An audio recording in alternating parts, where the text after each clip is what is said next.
Сәлем достар, сіздермен аниме өмір және кеше маған бір оқырманым Наруто анонс жайлы айтқан болатын. Оқырманыма көп рахмет. Және де бүгінгі видеода мен сіздерге анонстың не туралы екенін айтам.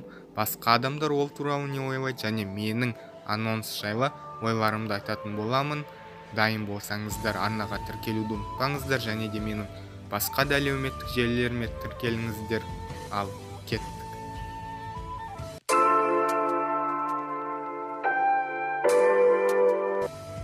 Нарутоның 20 жылдығына арналған сайтта осындай баннер тұр, яғни 17 желтоқсанда осы жылы Наруто бойынша жаңа жоба басталуы керек.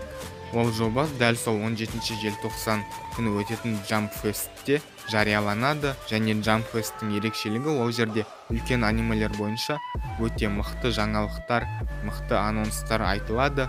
Сол себепті фанаттардың үміті өте зор және осыдан бір ай бұрын Нарутоның 20 жылдығына орай студия Pierrot, Нарутоны жасаған студия 10 минуттық видео жасаған болатын. Мерейтойға орай сол видео фанаттарға өте қатты ұнады. Сол себептен фанаттардың көбісі үміттеніп отыр, Нарутоның ремейкі шыға ма, қайтадан түсіріле ма деп. Ондай ақпаратқа тек қана қарапайым адамдар емес, көптеген блогерлер, ютуберлер, солар да осы ақпаратты адамдарға таратуда мүмкін Нарутоның ремейкі шығып қалар деген. Және менде осы анонсқа байланысты бір емес, бірден 5-6 ой бар, соларға тоқталайын.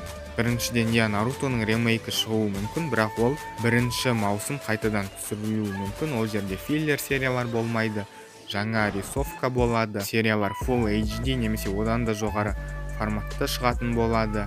Шайқастар, анимедегі басты сәттер қайтадан анимацияланады. Ол бізге, ютуберлерге өте жақсы, себебі біз жаңа жоғары деңгейдегі сапалы серияларды қолдана аламыз. Фанаттарға да өте жақсы, өздерінің сүйікті анимасын қайтадан жаңа анимациямен, жаңа рисовкамен көреді. Яғни егер Нарутоның 1 маусымы қайтадан түсірілсе, ол өте керемет болады. Екіншіден, менің ойым мынадай, Наруто бойынша фильм түсірілуі мүмкін. Ол мүмкін басты сюжетке қатысты болады, яғни 1,5-2 сағаттық толық метражды фильм. Ол да жаман емес, ол да өте жақсы, егер фильм шығып жатса сондай. Үшіншіден, Шиппуденге қосымша ретінде экранизацияланбаған новеллалар шығуы мүмкін, әртүрлі кейіпкерлерге арналған.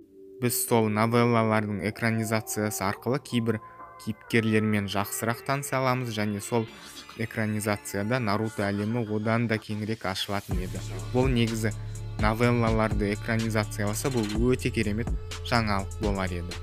Төртіншіден, бұл жаңалық көп адамдарды онша қуанта қоймайтын шығар, бірақ Наруто бойынша жаңа ойын да шығып қалуы мүмкін.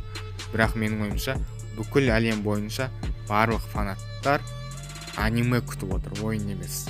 Бесіншіден, тағы да анимеге оралсам, жаңа аниме шығуы мүмкін.